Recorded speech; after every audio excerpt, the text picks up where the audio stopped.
Buenas tardes a todos. Espero que estén disfrutando del programa técnico del primer día de ProExplo. Tengo el gusto de acompañarlos en la última parte del día de hoy, donde vamos a desarrollar la tercera conferencia magistral titulada Características de la paleosuperficie de los depósitos de pórfido de cobre y oro, evidencia de análogos activos. Para esta presentación contaremos con Jeffrey Hedenquist. Jeff es asesor independiente de la industria minera y de grupos gubernamentales en la exploración y evaluación de proyectos hidrotermales de oro y cobre. Ha trabajado para unas 120 empresas en más de 40 países, incluyendo la capacitación en campo y en el aula. Antes de 1999, pasó 10 años en sendos institutos gubernamentales de Nueva Zelanda y Japón, trabajando en el desarrollo de la energía geotérmica y las descargas volcánicas. Durante este tiempo también estudió la formación de yacimientos epitermales y de pórfidos. El doctor Hedenquist también es profesor adjunto en la Universidad de Ottawa. Por favor, acompáñame a dar la bienvenida a Jeff.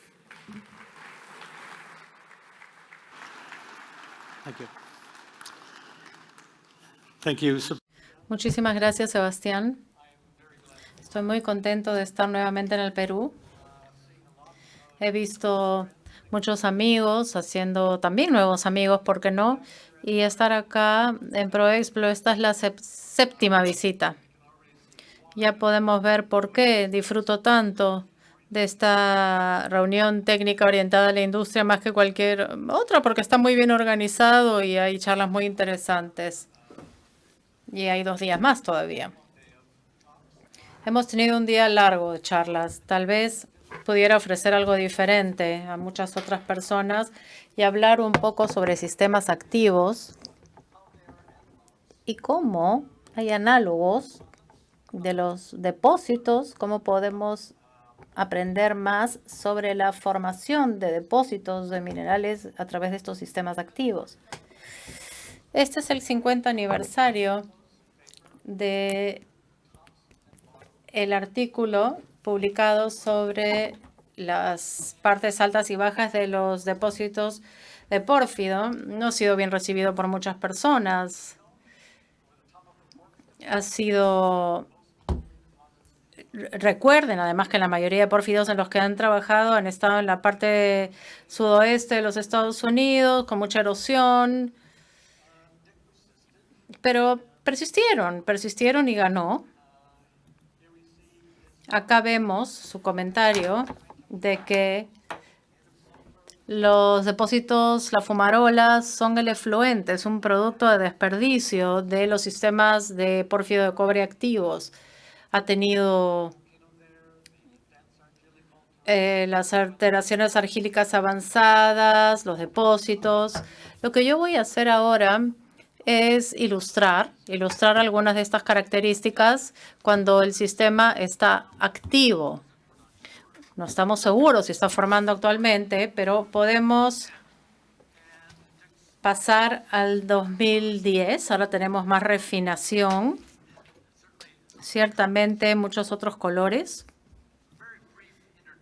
Una introducción breve a cómo los procesos y los sistemas se han formado. Hemos escuchado muchos detalles en charlas anteriores de Máximo y otros colegas. Acá tenemos un sistema que ingresa, que tiene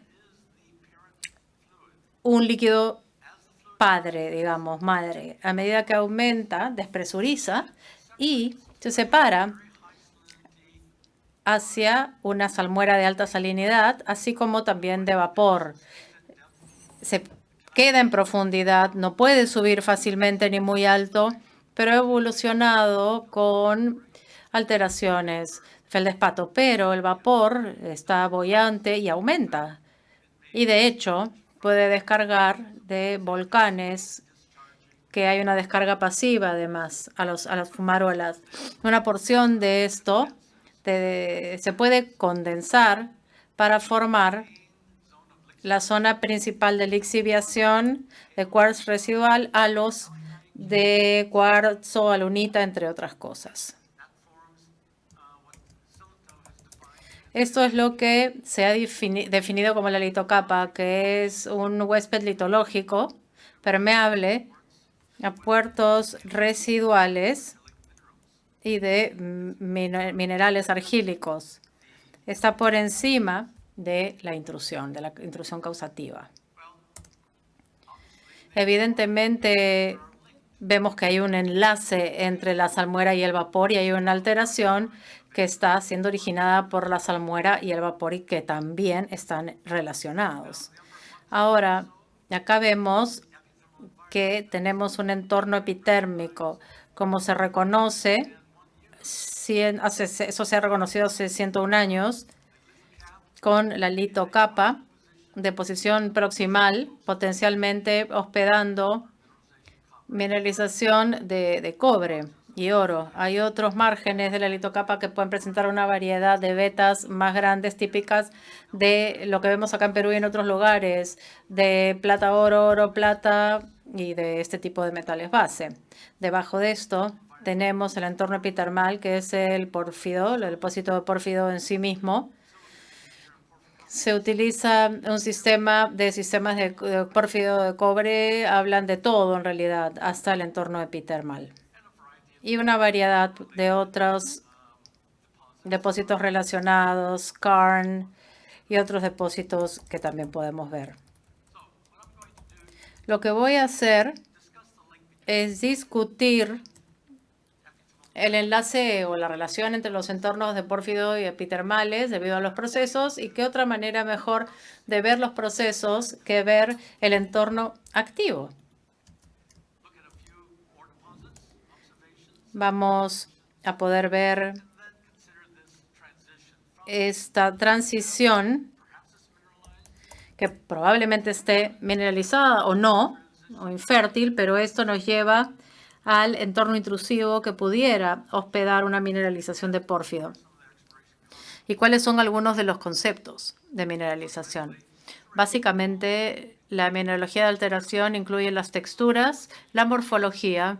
Durante el mapeo, porque esto es central, es importantísimo, ya que esto ayuda a definir el ambiente, el nivel de erosión y los targets. Ya Andrés ha mencionado y discutido brevemente lo fundamentales del mapeo y el día de mañana vamos a ver las herramientas que nos ayudan a hacer que esto funcione. Bueno, vamos a ver mi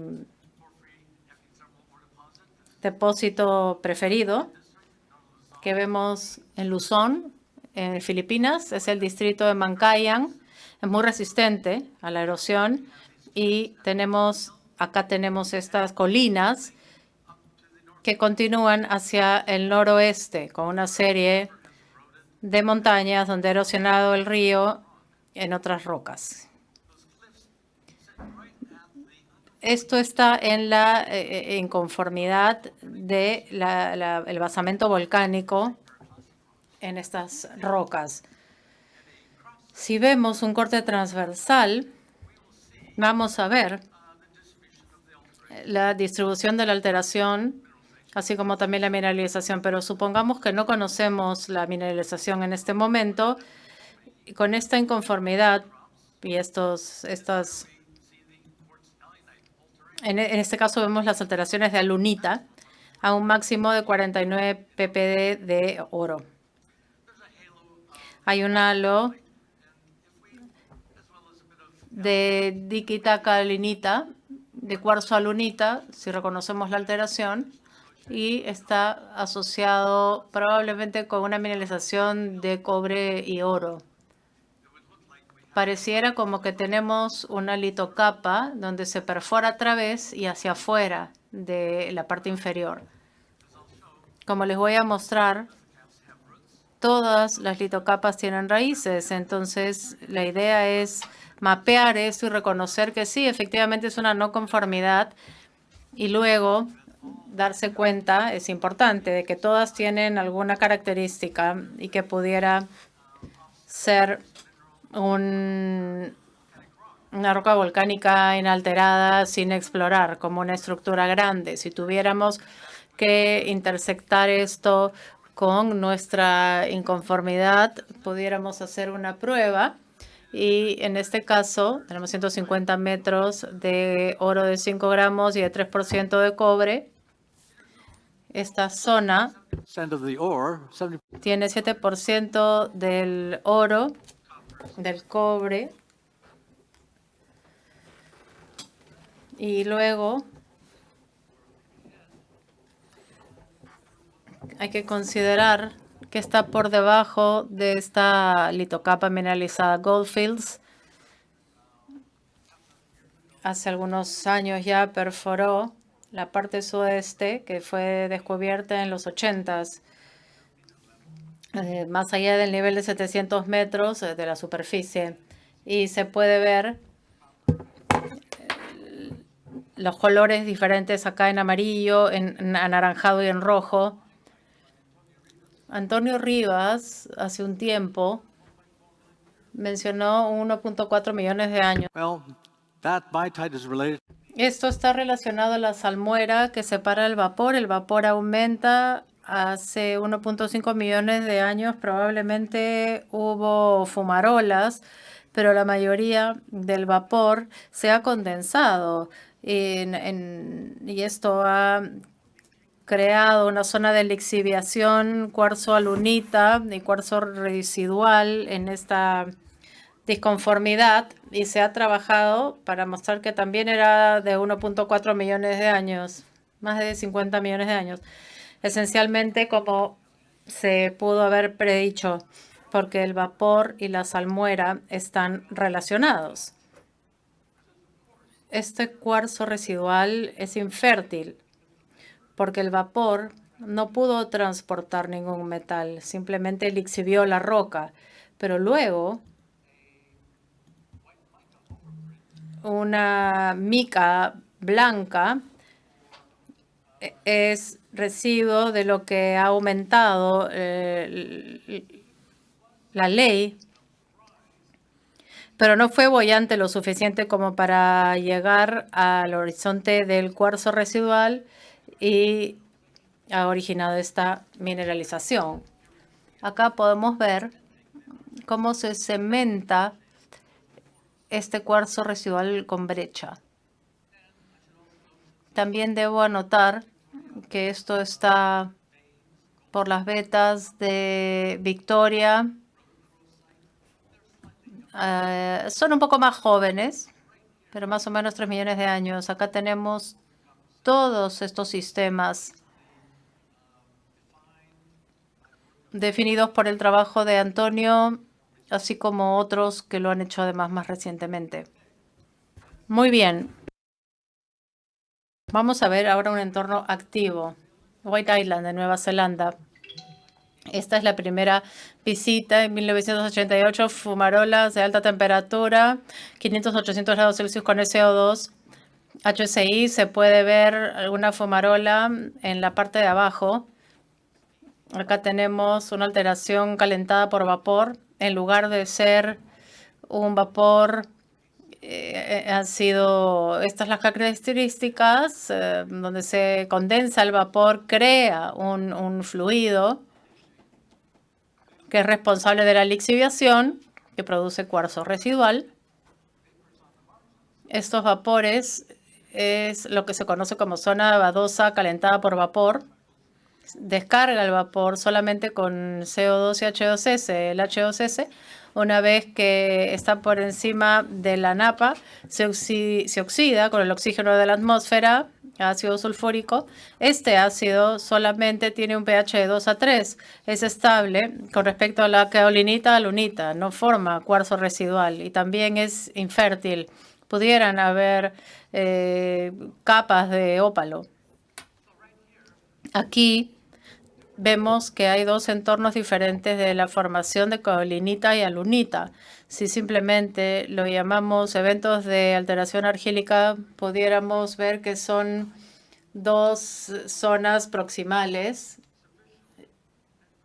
y que pudieran estar de alguna manera distantes. Acá vemos estas burbujas. Por favor, ¿pueden correr el video? Is there any sound? ¿Tiene audio? Está en silencio, se ven las burbujas. Estas burbujas no están en ebullición, ojo. Tiene más o menos 2 a 5, pero el CO2 es lo que está burbujeando. Y todo esto, como pueden ver, es kaolinita. Es una zona de alteración calentada por vapor que se ha formado el día de hoy. Bueno, ¿dónde se ve esta alteración? Si vamos a Coipa, en Chile, ladera Farellón, acá tenemos la alteración a cuarzo residual, que es donde se alberga este metal. Pero en Coipa Norte y en Cancán hubo una sábana de esta alteración calentada por vapor. Me refiero a que es plano, porque es como una sábana, es plana. Y esto es muy diferente. Tenemos una roca blanca, porosa, de muy baja densidad, opal, alunita, kaolinita. Y un domo de placer, donde toda el área hacia el noreste, en esta área de Purén, está también cubierta por alteraciones de vapor. Acá se puede identificar un cuerpo mineralizado significante con alteraciones por vapor cerca de o por encima de un horizonte de opal. Vemos entonces que hemos debido tener dos líquidos diferentes. Volvamos a White Island. Acá tenemos un momento en donde no estaba erupcionando, pero evidentemente todavía hay un ingreso de vapor significativo. Ahora vemos que tenemos una forma tipo cráter con pH 0,2 llena de agua, de lluvia, y a medida que esto va por el océano, viaja por el océano, cuando ingresa al océano, básicamente es regolita disuelta ingresando al océano y también hizo química, excepción del sílice residual que queda atrás. Las aguas ácidas, aun cuando hay mucho sílice en solución, no forman sinters de sílice. No sé si han visto a alguien con un proyecto con estas características. No pueden darse de la misma manera. Y también tenemos sílice coloidal en suspensión. Y acá se puede ver grietas que están a un nivel más bajo. Esto, ¿por qué creemos que es importante? Acá nuevamente tenemos el volcán Poás. También sílice coloidal en suspensión en este lago tipo cráter. Se puede ver esta laminación fina y emplazamiento con bloques que caen, sea del margen del cráter o posiblemente durante uno de las erupciones freáticas o magnéticas. Esto simplemente es una indicación de nivel paleolacustre en estas áreas. Si vemos un poquito más de cerca a casa, en Yanacocha, tenemos aquí un domo muy alterado. Es infértil por Chaquicocha, una banda vertical de flujo, claramente un domo volcánico, pero por encima de margen, así por alrededor, se puede ver que hay sedimentos silíceos laminados que incluyen y que aparecen aquí indicaciones de formación lacustre con franjas de corteza presentes. Como se han mostrado numerosos ejemplos alrededor del distrito, acá tenemos en algunos lugares material clásico. Esto es una indicación de que Yanacocha fue esencialmente una paleosuperficie cuando se formó, muy somera. Tenemos una indicación de cuánto profundamente estamos en el caso de Yanacocha. Vamos a volver a Yanacocha cuando veamos las raíces de la litocapa. En Japón se puede ver que hay muchos volcanes activos. Cada uno de ellos virtualmente tiene un sistema hidromagnético hidrotermal asociado.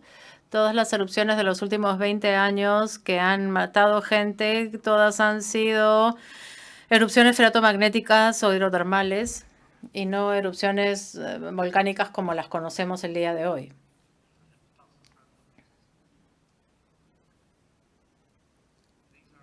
Estos son 3 de los productos de erupción. Miren lo que tenemos aquí: cuarzolunita, pirita, caolinita, pirofilita, muscovita, feldespato, biotita.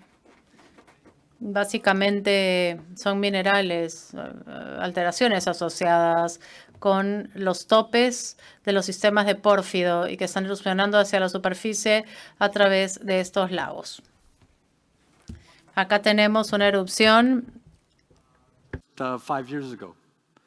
Hace 5 años, todas estas evidencias apuntan hacia estas características que están por encima de un entorno de pórfiro que fue reconocido hace unos 50 años. Acá tenemos Kusatsu Shirana, Honshu. Acá tenemos un lago, un cráter de un pH de 1.5. Han habido muchos estudios para poder entender mejor estos volcanes y estos sistemas hidrotermales, porque hay una serie de peligros, además de los estudios académicos. Acá podemos ver debajo de Yugama, de lago en el cráter, hay condensados de vapor magmático con una prealteración y esencialmente en este horizonte podemos ver dónde esos sismos se detienen. Esto es el horizonte dúctil y es más de 1 kilómetro en diámetro con la resistividad de menos de 1 nanómetro. Y durante este estudio esto tenía que ver no está relacionado con magma que también tiene baja resistividad. Hay estas imágenes del sistema hidrotermal. Y las investigaciones incluyen otros volcanes, incluyendo Kuju y Hiroshima, que también el Kirishima y el Kuju. Así que estos son realmente sistemas estilo pórfiros, no son suficientemente grandes, no han tenido suficiente tiempo para desarrollar los depósitos de porfirios.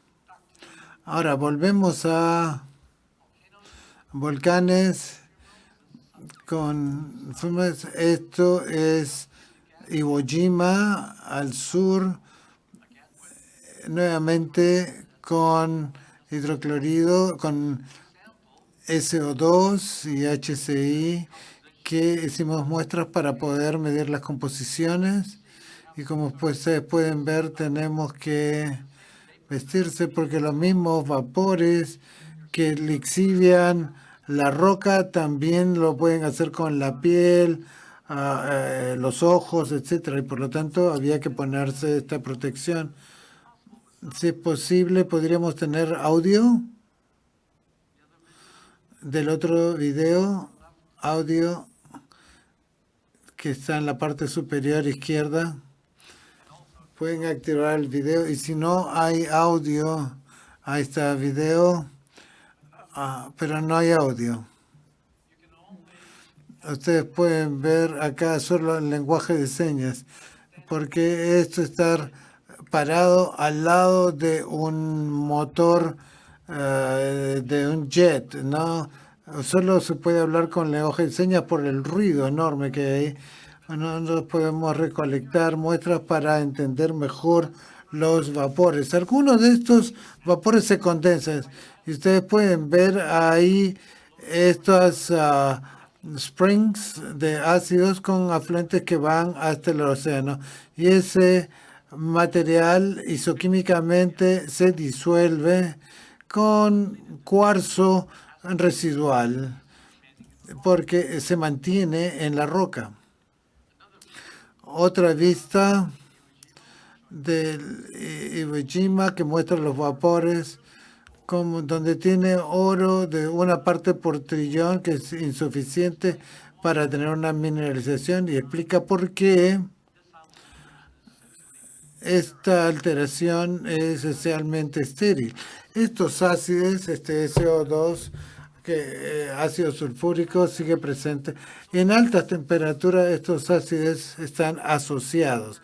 Básicamente no son muy reactivos, pero en la medida que baja la temperatura, esos ácidos se comienzan a disociar debajo de 250 grados y tenemos fluidos de pH cada vez más bajos, más reactivos, y el enfriamiento superior es lo que detona las alteraciones, porque aquí a menores temperaturas estos fluidos son más reactivos. Aquí podemos ver cuarzo residual. Estamos viendo una lisificación que ahora tiene 9% de sílice, todo el resto se disuelva, con máximo una muestra de 29 ppb de ppb, y eso es menos de 10 spp de oro. Entonces, acá Satsuma y Iwo Jima, podemos ver aquí en el horizonte, en la actualidad activo. Estos llegan a Iwatu, donde hay depósitos de oro. Esto está datado de 3 millones de años. Y en la imagen superior tenemos una zona elongada que hospeda a mineralizaciones de oro con un promedio de 2 a 3 gramos por tonelada y con halos estrechos de cuerpos. Y esto pueden poner la mano, lo pueden ver.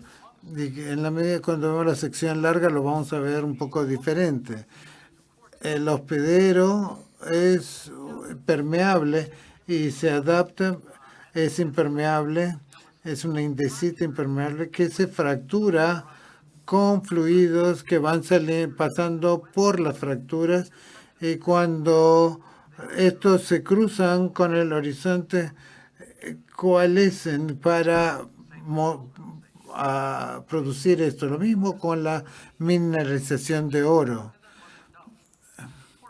Un punto importante es que las mayores leyes están siempre en los títeres de alto. Así que si ustedes están viendo una capa hasta que lleguen a los alimentadores y prueban ahí, ustedes no están seguros del nivel de mineralización. 70% del mineral en el panto de la mena en el pano estaba en esta zona. Aquí tenemos el horizonte, cuarzo residual, una formación. Todo esto tienen alimentadores, ¿sí? Pero no todas las zonas de alimentación tienen sellos. Esto es un horizonte, lo que tenemos, un flaring hacia arriba estructuralmente controlado, ¿no? Es una alteración produciendo algunos de esos depósitos en Colorado. Luego de un mes tienen 2 centímetros de tamaño de cuarzo al lado derecho de la misma roca, alterado con alienita. Y sabemos que de White Island que tenemos alteraciones también como el análogo de la coipa. Y notablemente donde se ha mineralizado, si la litocapa se ha mineralizado pero en muchos casos no está mineralizada de esas litocapas y tenemos que ver si hay ley ahí, si no, pero no todos van a ser así, porque eso también, las litocapas pueden significar transiciones a zonas más profundas. Acá tenemos el Kirishima, stratovolcano. Aquí el Iwoyama en 1761, el 2018 tuvo una erupción. Y al sur, el Shimoidake, que tuvo una erupción en el 2011, erupciones volcánicas. Este es un macizo volcánico muy activo, pero en las márgenes de este domo tenemos sulfuro, pH más bajo como 0.8, muy ácido, buenas alteraciones cerca de la cumbre, una perspectiva diferente. Ahora mirando hacia el domo de Iwoyama, Shimoedake acá a la derecha, y esto muestra en la hidroterma una erupción hidrotérmica en el domo de Iwoyama. Dije que estos fluidos forman cinters de sílice y podemos encontrar en los flancos de este volcán. Entonces, estos sistemas han sido perforados para energía eléctrica. Cada vez que tienen una estación geotérmica de energía, te van a encontrar esto. De otra forma, los fluidos de ácido van a corroer el acero.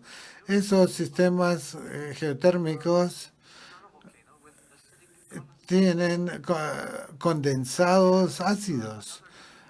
Acá otro estudio de MT muestra con una profundidad de 2 o 3 kilómetros debajo de Iwoyama, con una variedad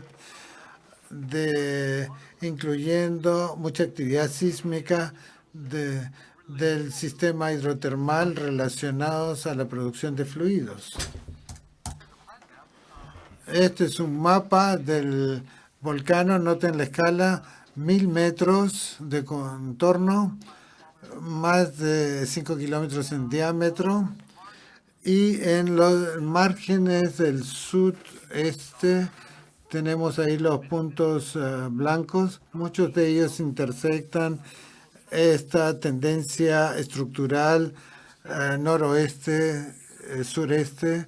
Estos son los isotermos, básicamente 1 kilómetro de profundidad a 1000 metros del contorno, y podemos ver que existe cierta textura en esos isotermos. En el área de la estación de energía con un pH 6 hay fluidos ácidos que van de una elevación más alta a una menos alta, y ahí tenemos fluidos ácidos y no son muy útiles para producción. Así que el núcleo ácido del sistema produce grandes secciones que van interactuando con este sistema. Claramente, estos volcanes, núcleos magmáticos, hidrotermales, pero en el sistema marginal hay una alteración ácido neutral, y esto se mantiene con cuarzo residual y halos pirofílicos, diásporos, sundites. Y si vemos 2 o 3 kilómetros al oeste, con una elevación más baja, tenemos Kuchikino, que tenemos una vena de oro. Y debido a la situación en Hiroshima, la alteración hacia cerca a la ventila volcánica y menores elevaciones, y a los flancos básicamente tenemos oro, plata, algunos metales básicos, mineralización de este tipo. Acá vamos a ver la ubicación de estos rips a la derecha por tope Sunyet y venas Kushkino a la izquierda, 2 o 3 kilómetros de distancia. Volcanismo 3.6 a 3.9 millones de años. Muscovite, un halo de piroforma 3.4 3.8 millones de años. Adularia, lo mismo. De igual que Hiroshima, el sistema está activo, magmatismo, fluidos alterados. Y aquí tenemos la misma situación que va ocurriendo. Pero estas venas van en flancos inferiores que no tienen alteraciones acídicas o ácidas. Entonces podemos ver que estas venas. Bueno, volvamos a Yanacocha y en particular denle una mirada al valle. Estos depósitos de litocapa y su transición. Acá estamos en un viaje con alguna gente de fuera del Perú. Acabamos de salir las cortes residuales del Valle de San José.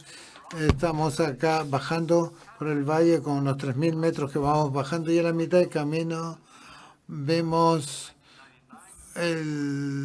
estamos viendo acá el sílice. Muchos de aquí conocen esto mucho mejor. Yo diría que era Pache Proflite, porque eso es lo que está alterando la roca. Aquí el KUP3, en la parte de abajo del lado derecho podemos ver Muscovita.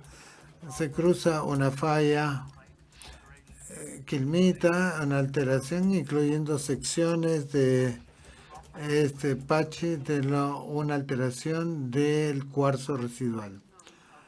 En la base del valle, el trabajo del stock de la vena de porfirios, este ha sido definido con algunos pozos más o menos que tienen una fecha de 10.73 millones de años. Está entre 10.3 y 10.6, es más o menos la misma edad. Tienen algunas otras intrusiones debajo de ellas. Yo digo que básicamente es el Kuzeltov, el Kupfertal porfirí que se estaba condensando encima, pero que a altas temperaturas, muy alto para ser realmente reactivo, y no fue hasta que los fluidos se condensaban y se condensaban al margen que se hicieron más y más activos y directamente sobre el porfirio. Puede haber algunos cambios porque la alteración de la arcilla fue menos resistente a la erosión que las litocapas. Y esto es, yo acuñé el término que las litocapas se forman en los hombros de los depósitos pórfidos. Y aquí podemos tener, no necesariamente esto es una perforación directa hacia abajo buscando los pórfidos. Acá tenemos algunos ejemplos. Muchos de ustedes han visto mucho de esto en el campo, pero aquí tenemos Dicusano en el Valle Kuftal. Esto me lo señaló un colega y lo he visto en todas partes del mundo. Turquía, Oyutogo en Mongolia, y en 10 kilómetros de depósitos pórfidos en Chile hay esta litocapa con esta textura y debiera ser testeada a profundidad. Este es el porfirio de Milagros, estudiado por García. Él mostró que estos desplazamientos de la pirita del porfirio acá está disolviendo el cuarzo. ¿Por qué? Vemos la reacción. ¿Por qué? Yendo a una list de profile. Y esto requiere muchísimo sílice. 6 moléculas de sílice. Y esto tiene que disolver la habitación y llevar adelante estos nódulos, estos reemplazos. Bueno, hemos visto el cubertal del pórfido brevemente. Vamos a ir al oeste, 10 kilómetros al oeste, Cerro Cocañés, que tiene 16 millones de años, una litocapa de 16 millones, y acá entra menos de 1 gramo de oro. Así que los geólogos se fueron a casa, otro conjunto de geólogos vino y un practicante, entiendo, un joven practicante estaba corriendo, mirando la zona y encontró un florecimiento como esto y dijo, y eso fue el descubrimiento de un pórfido de ore que tiene unos 15.8 millones de años y no está directamente por encima del pórfido, pero justo sobre el hombro. Estas litocapas, sobre todo, ¿por qué fue erosionada y no ocurrió otras cosas? Y este es otro ejemplo con una litocapa de la misma edad más o menos. Entonces, aquí estamos con el litocapa que se puede mineralizar con oro, con sulfidación, metales básicos en los márgenes, ya sean mineralizados o litocapas sin alteración. Esto se considera una transición. Miremos en la base de la litocapa con un ejemplo. Démosle una mirada. Bueno, ya hemos dado una mirada del sudeste, pero brevemente revisemos. Esto es un estudio pues, de parte de Michael Calder y Antonio Rivas, recientemente publicado. Las perforaciones eran 700 metros debajo de la superficie, como ustedes pueden ver, básicamente a nivel de la litocapa en rojo, a través de cyanide. Y acá tenemos un área que debemos integrar con los pórfidos de alto grado o feldespatos, y todo eso verlo con las leyes más altas.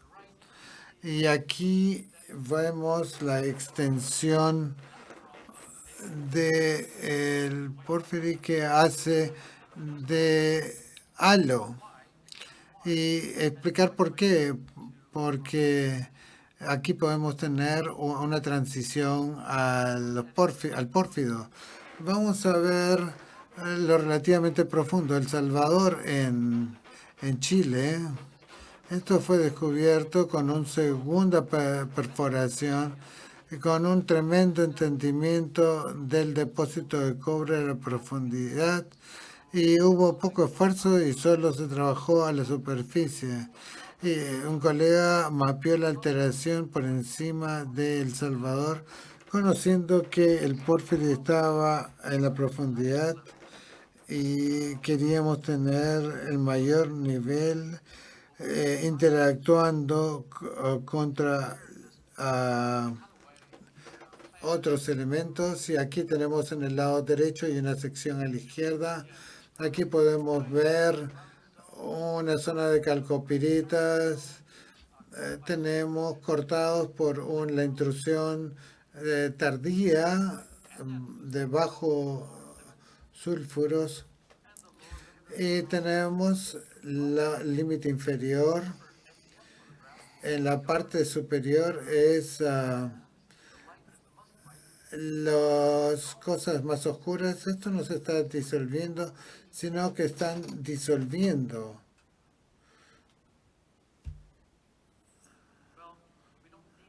no necesitamos la porción del diagrama de la izquierda, porque estos son fluidos muy ácidos, con condensaciones de vapor, pero demos una mirada a fluidos que pueden ser estables y que se enfrían en estas zonas con bastante estabilidad, acá coexistiendo en El Salvador, y a medida que esos fluidos se siguen enfriando, se convierte en parte de esto, y eso explica por qué tenemos esa zona de transición del el profundo muscovita a la zona más suelta.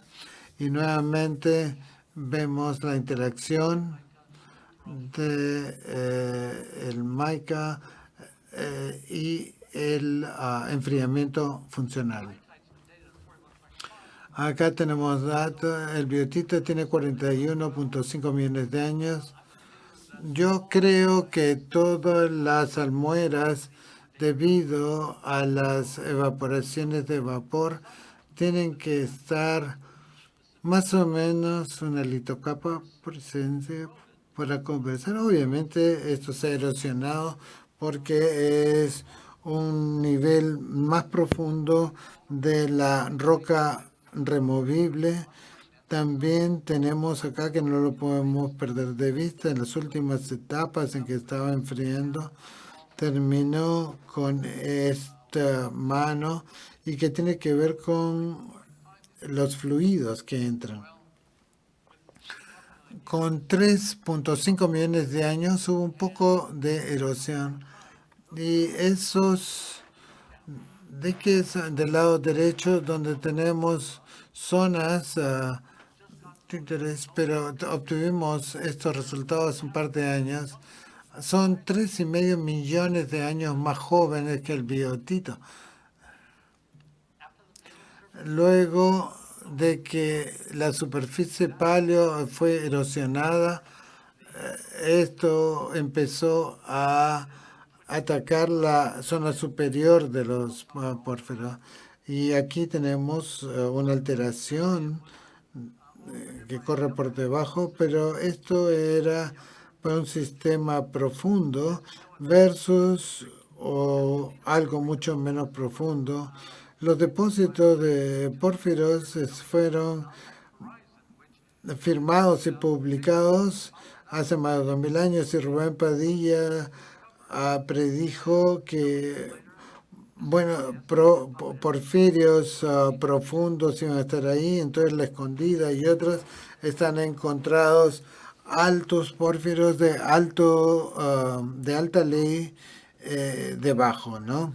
Así que en resumen, y volviendo los sílitos y el sistemas de tapas perfectas, tenemos pórfidos, depósitos mineralizados, los sistemas epitermales de mineralización y una variedad de productos de alteración relacionados a esos depósitos.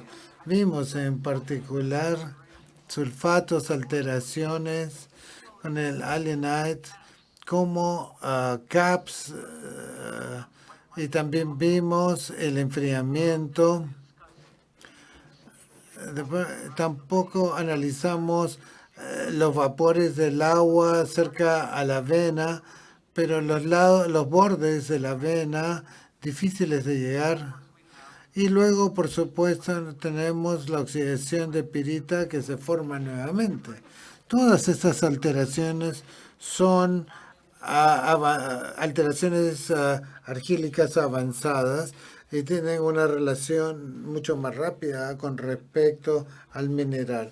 Y no debiéramos hablar de la alteración, de este tipo de alteración, sino que vamos a trabajar con las texturas y morfología, y eso va a ayudarnos a llegar al área objetivo donde sí tenemos que perforar. Y con eso los voy a dejar. Y si tienen alguna pregunta, la podemos contestar en los próximos 6 minutos que nos quedan.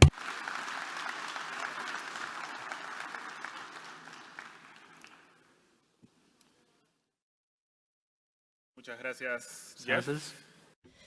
¿Preguntas para Jeffrey? It's getting late. Blown away. Yeah. Se está haciendo tarde.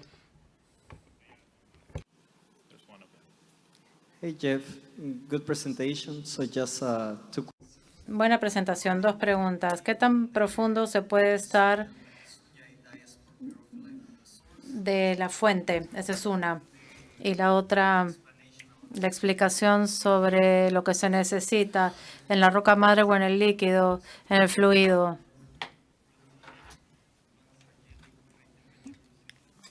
Un sistema de alta temperatura argílico. ¿Está hablando sobre Sunite? Sí, lo que les muestra. Esa es una de las preguntas en la composición. ¿Qué tan profundamente estamos de la fuente?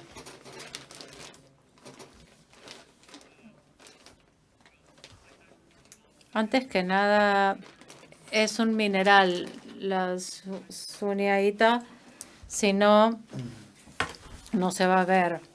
No es tan común. Y es mejor no tenerla.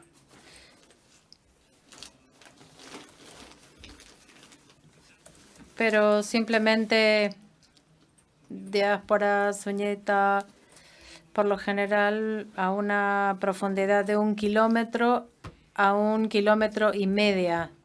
Es lo que se ve en la reconstrucción, por lo menos de El Salvador.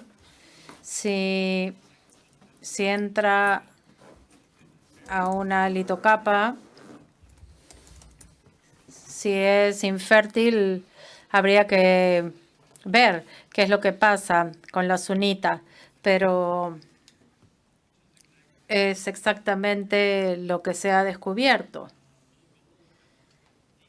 Esto ha ido más profundo, a los valles más profundos por debajo de la litocapa, y se encontró profilita y luego los biotipos de calcopirita, que fue el descubrimiento que se ha hecho, el cascabel. Y hay algunos ejemplos similares al de la sunita.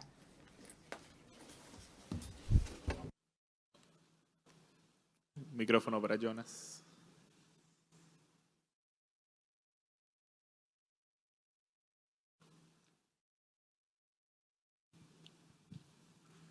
Gracias, Jeffrey. Siempre bueno tus charlas. ¿Hay alguna manera de formar una litocapa sin la presencia de un pórfido? Es decir, un intrusivo somero, de repente focalizando su desegaificación sin necesariamente ser un pórfido por definición.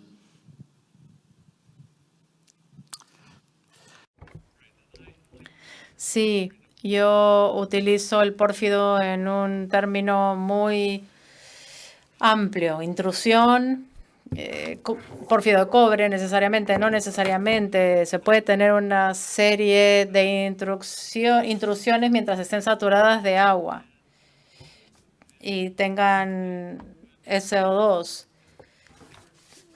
Por ejemplo, alguno de lo que escuchamos en algunas charlas, si no estuviera preparado para formar mucha mineralización de cobre, se puede tener aún así la alteración y terminar con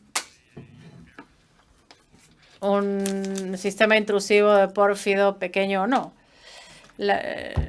Bueno, cada litocapa que yo he visto en un distrito de pórfido pareciera tener una mineralización bastante razonable, a excepción de Mongolia. La litocapa de 7 kilómetros con menos de 10 TBD de oro en todas partes, a 450 metros, pero solamente 450 metros. Probablemente no sabemos qué pasa en la litocapa de Baliano, que es casi 1 kilómetro de profundidad, y con oro a 1.5 de kilómetros de profundidad.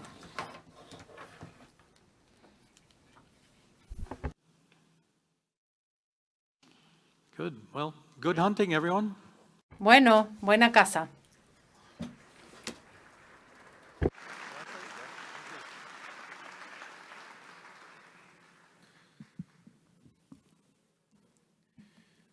Excelente, muchas gracias, Jeff. Y gracias a todos nuestros conferencistas magistrales, expositores, panelistas y todo el público por acompañarnos en este primer día de ProExplo. Tenemos un evento esta noche al cual están invitados. Va a haber un conversatorio sobre minería del futuro diversa e inclusiva, que tendremos la participación de Women in Mining, de Guayme, de Mujeres Roca, que bueno, estarán dando... vamos a estar conversando sobre cómo podemos mejorar en temas de diversidad e inclusión en la industria minera. Será a las 7 en el salón del costado, si no me equivoco. No se pueden perder. Y nada, hemos llegado al final del programa técnico del día de hoy, primer día de ProExplo. Espero que haya sido de su agrado y nos vemos mañana. Gracias.